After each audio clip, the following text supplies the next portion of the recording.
Abba Binyamin says, if the eye was given permission to see, no creature would be able to withstand the abundance and the ubiquity of demons and continue to live unaffected by them.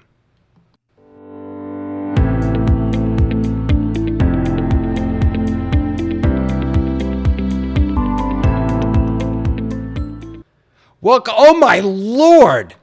What is that? You look ridiculous. That is not a demon. That's a Chewbacca. Since we were talking about since we were talking about Halloween, and ghosts and demons and monsters. Oh my. Chewbacca though isn't really scary. Chewbacca's friendly. He's not really scary. No, he's not.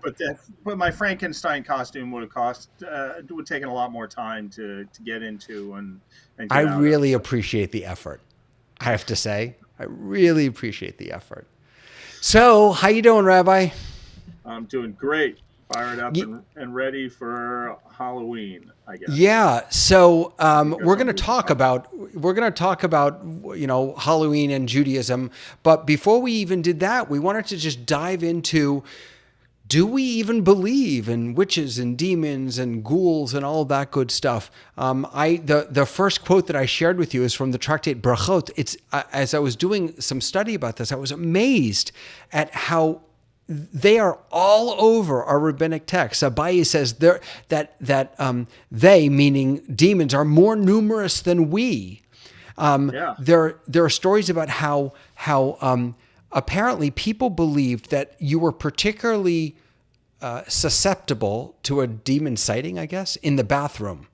And so people would take Abaye's mother raised a lamb to accompany him to the bathroom. I mean, is this real? Do we actually believe this stuff? Well, whether we believe it or not, the fact is that it is all over, as you said, all over our literature. We might think that Judaism was always monotheistic, but from very early on, our biblical ancestors and rabbinic ancestors were fearful of demons and monsters. And right from Leviticus, we're told, do not turn to ghosts or inquire of early spirits in order for us to avoid being defiled by them. And yet we do that, right? Is it Saul? Is it Shmuel or Saul? Yeah. All right, it's Saul who does that, right? We start with Saul, yeah. Sorry, I didn't mean to jump the gun, but you made me think of it. Not at all. So let's start. I'm going to suggest that there are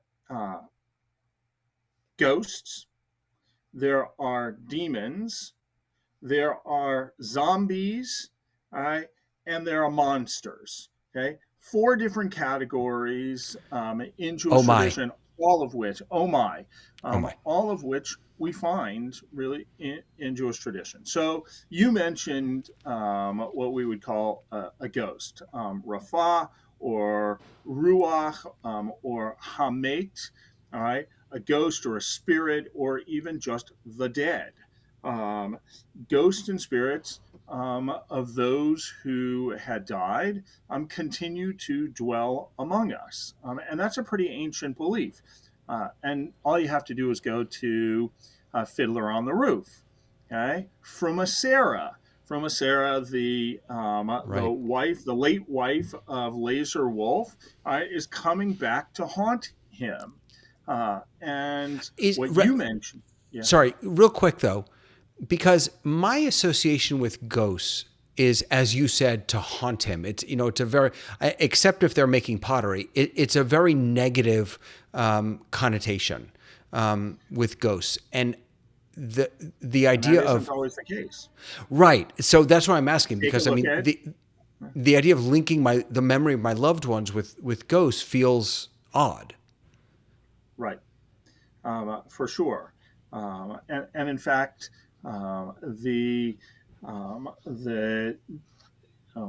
dead coming back to be a part or with us it can also be something very positive. You mentioned the story out of 1 Samuel, 1 Samuel 28, where King Saul, at his request, now keep in mind, King Saul had previously forbidden the use of ghosts, that we weren't allowed to conjure them, but he didn't know he was in trouble with the Philistines. The Philistines were causing him all kinds of difficulty.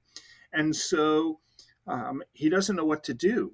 So he goes to the woman of Endor. Now, since we're along the lines of what do we call it? Uh, not current events. Boy, my brain just isn't working. Modern? Endora from the TV show Oh, Endor. Bewitched. Endor. Endora, the woman Oh. from Bewitched, comes from, okay, the story of the woman of Endor. Saul goes to this woman, right, and who was a woman who was known to be able to consult ghosts, and she calls up, right, the ghost of Samuel, right, Samuel, who the prophet, right, so that Saul could say, "Help me, Samuel. Tell me what I'm supposed to do." And it's So in this interesting. case, the Sorry, ghost Rabbi. is very It's interesting to me that he disguises himself. Right. He even knows that he's not supposed to be doing this. well, particularly because he has been the one who said you're not allowed to do it, and Right. actually the woman. All right, the woman says you're tricking me because somebody, and she doesn't know that it's Saul Yeah. until he says, I want to conjure up Samuel, and Samuel kind of lets Mm. that out, the cat out of the bag. And so, therefore, she realizes, wait, you're Saul. You're not supposed to be doing this. And he says, don't worry about it. Don't worry about it. I really need to know what to do. And he asks Samuel what to do. So, in this case, we've got a ghost or a spirit who's there to help us. Um, Later on, we've got ghosts could come around, but most of the time they needed some sort of living host, what often was called a Dybbuk, or an Ibur.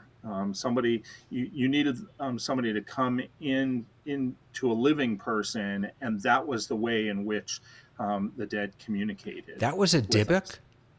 Like to be? Is this possession? Is this Uh, being possessed? I guess you could say that. Yeah.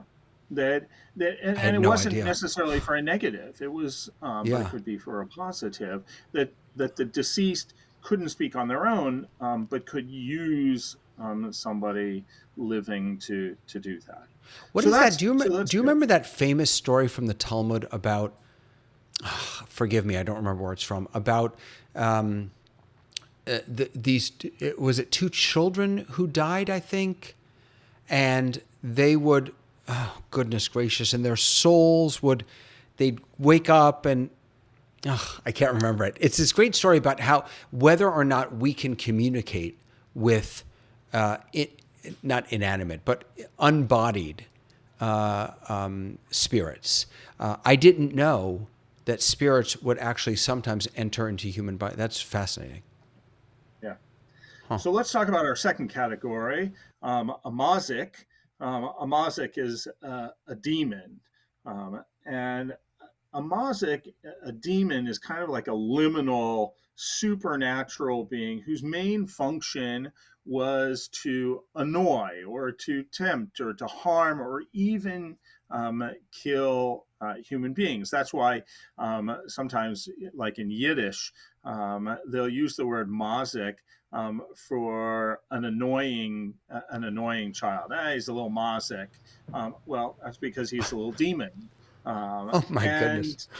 And we find demons, mazikin, in rabbinic commentaries, in mystical texts, in philosophical debates.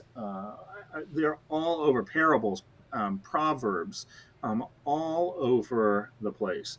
And someone like the angel of death, okay, would be considered a demon, right? Or even Lilith, right? Lilith, Right. the original wife of Adam, who kind of gets pushed off to the side.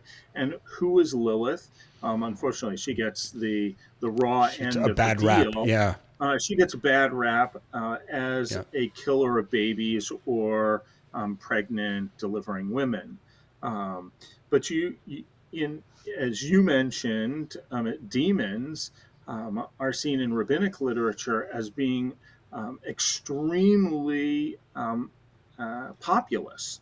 Right? The text I think that you mentioned, which is Brachot, talks about that they are so numerous that they're if your eye could see them, that you just go crazy Right. because there's 1,000 on your left, right, and 10,000 on your right.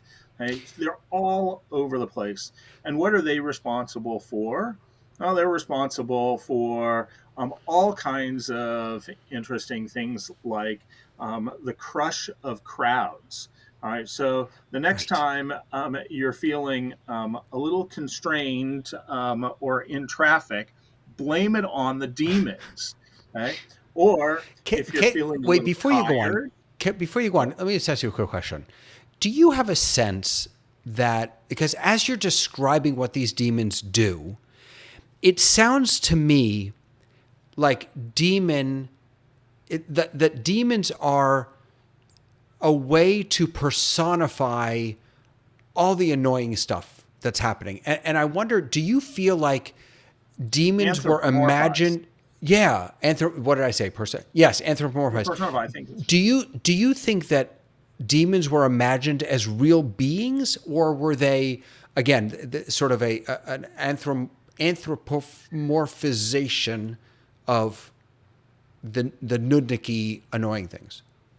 Well, I think yes, and I think that at that time, the idea of anthropomorphization is not.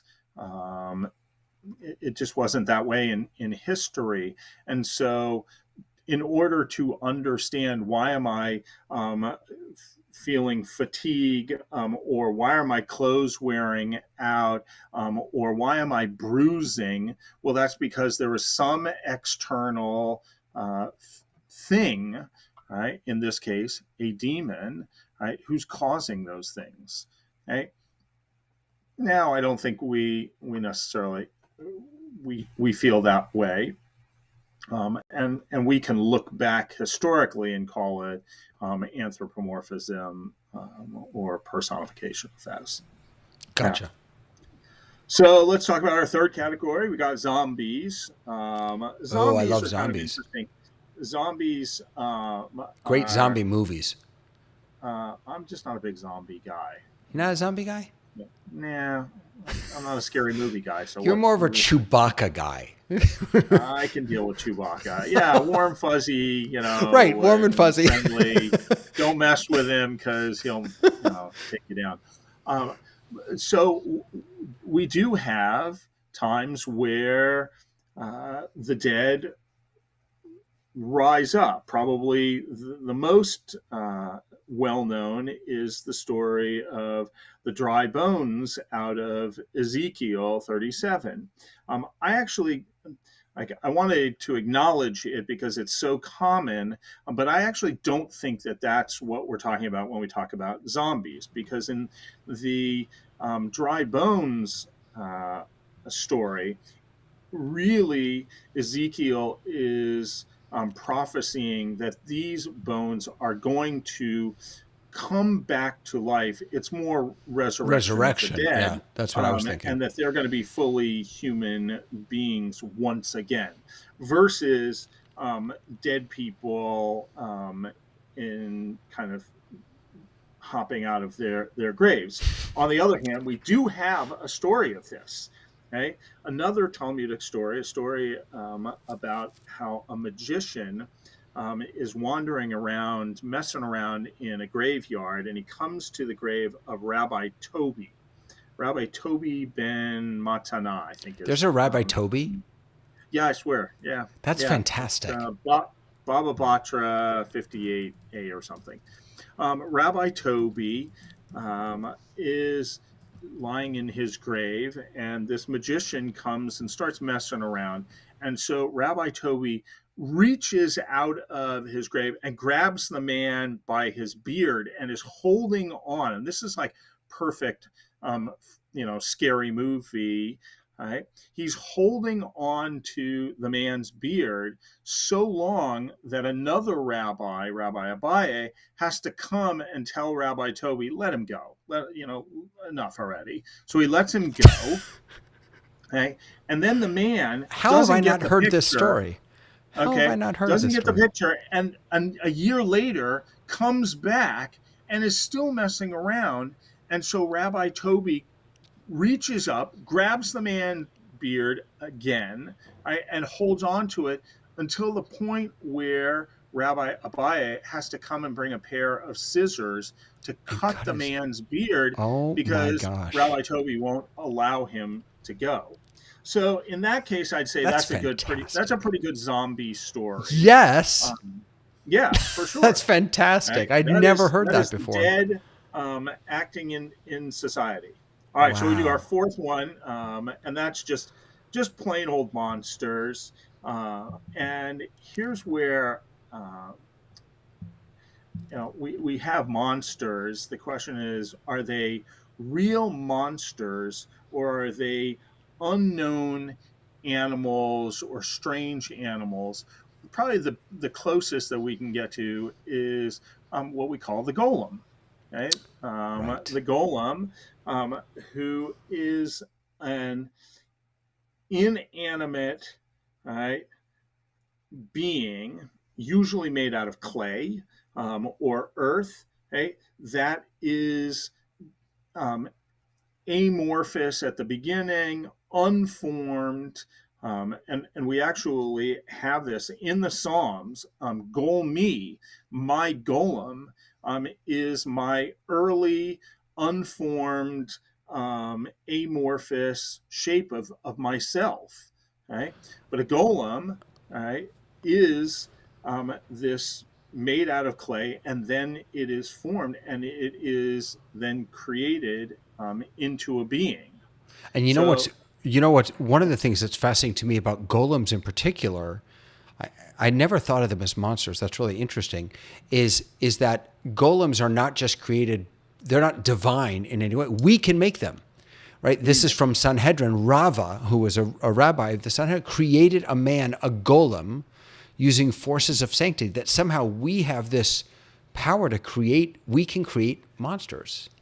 Yeah, that's probably the most famous is the 16th century Maharal of Prague, Rabbi Judah Loeb of Prague, who was this rabbi who, according to the story, is the Jewish people were either being banished or being killed, and he creates a golem that protects the Jewish population of Prague. And if you go to Prague even today, that story is all over, Wow. all over the city. So I'll you, give you, yeah. yeah, go ahead. I was going to say, we all know a golem. Okay, we all have a golem that we just don't realize. Frankenstein. Oh, and yes, and Frankenstein he was created by a dog. Ah, that's interesting. Yeah. and given life. And Okay, golems are and golems soulless? Um, well, there's some question about that because how is it that a golem is able to do what they are able to do?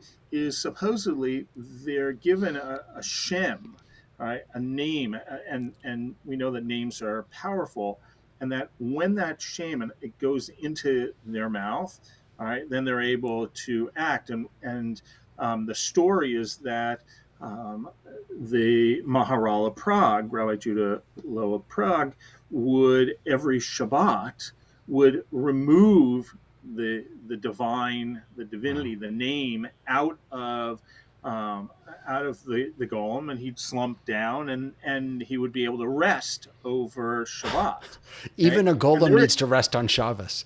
yeah, right. Wow. I but that there are two stories with that. One was the concern that one Shabbat he forgot, right, and was concerned that the golem would go off and work, and do something that wasn't Shabbatistic.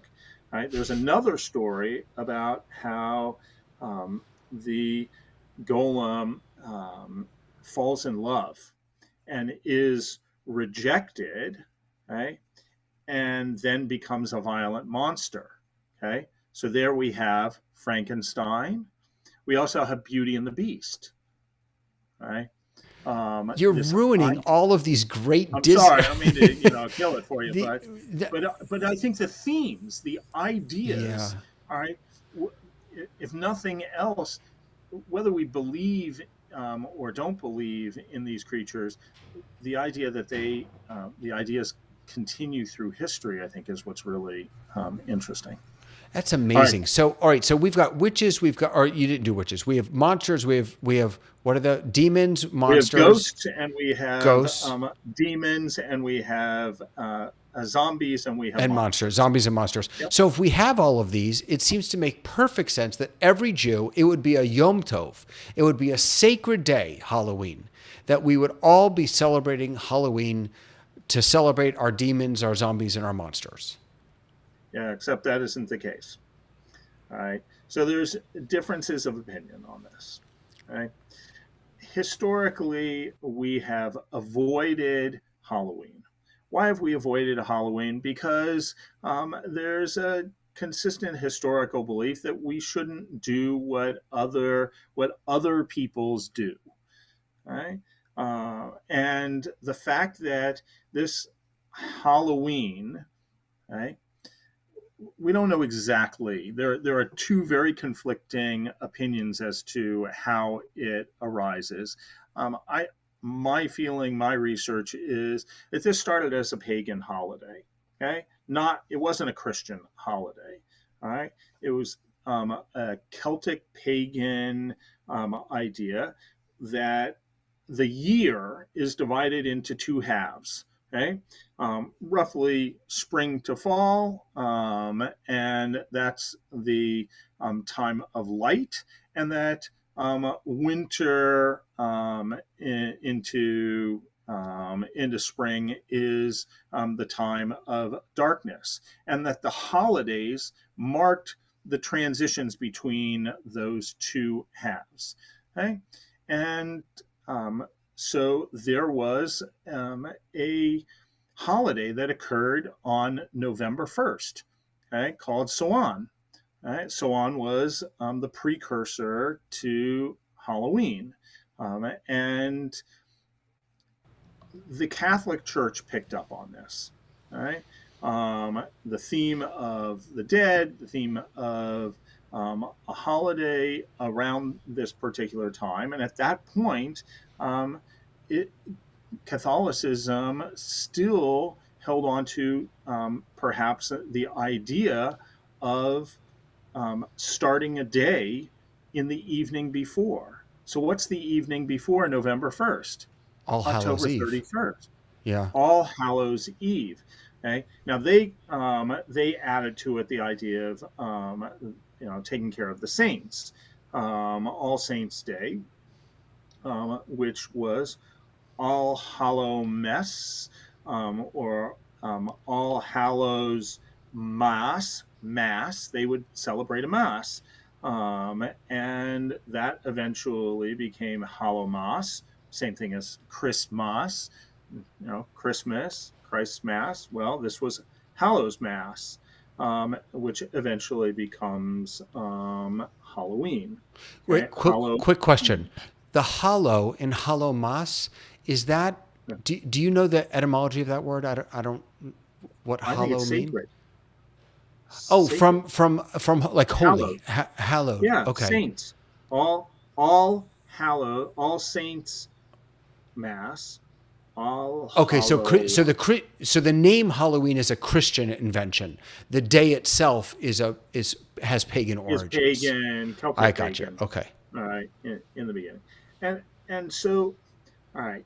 Now let's get to the reality because we only have a bit of time.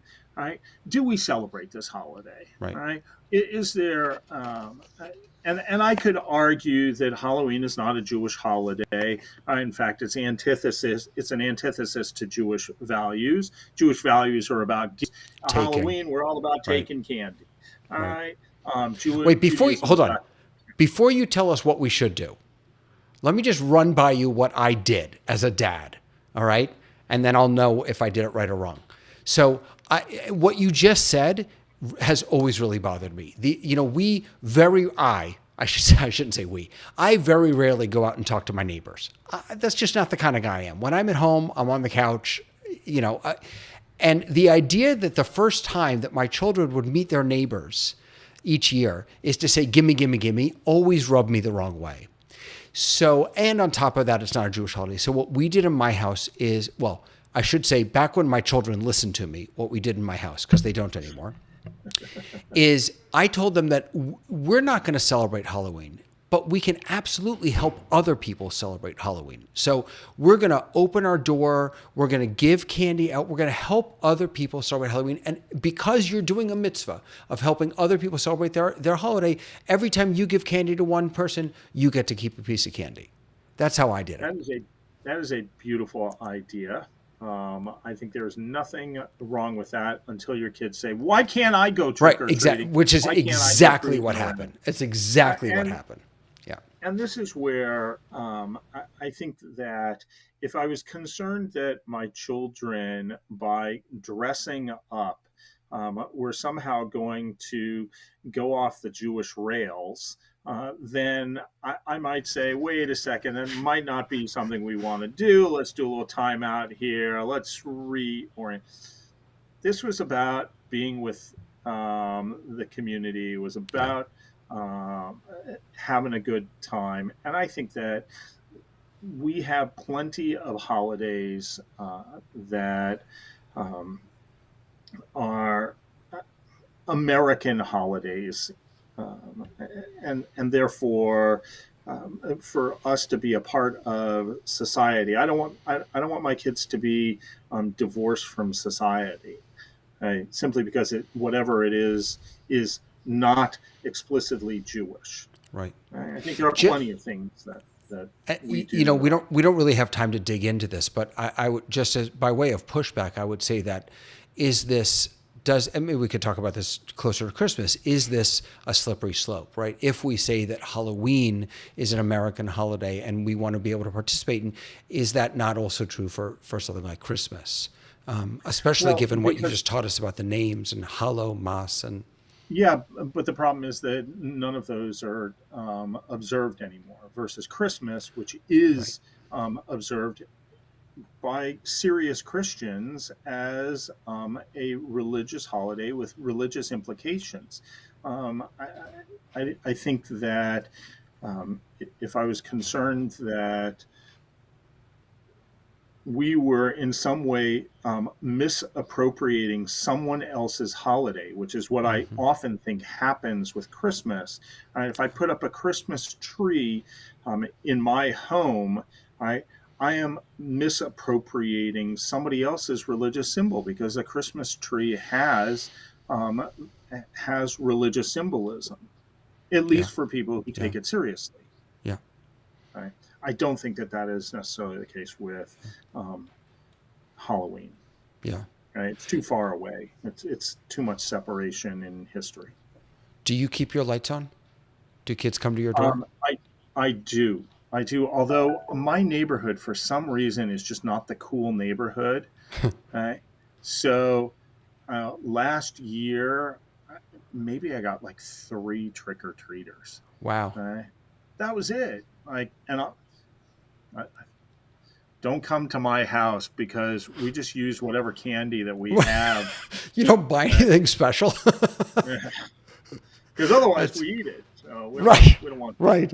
Apparently, by the way, there's going to be a candy corn shortage, I heard. Oh, Yeah. that is a national That's a tragedy. emergency. It is. That You're is a a better tragedy. person than I because I turn the lights off and watch Netflix while my wife takes my youngest out. I'm a terrible human being.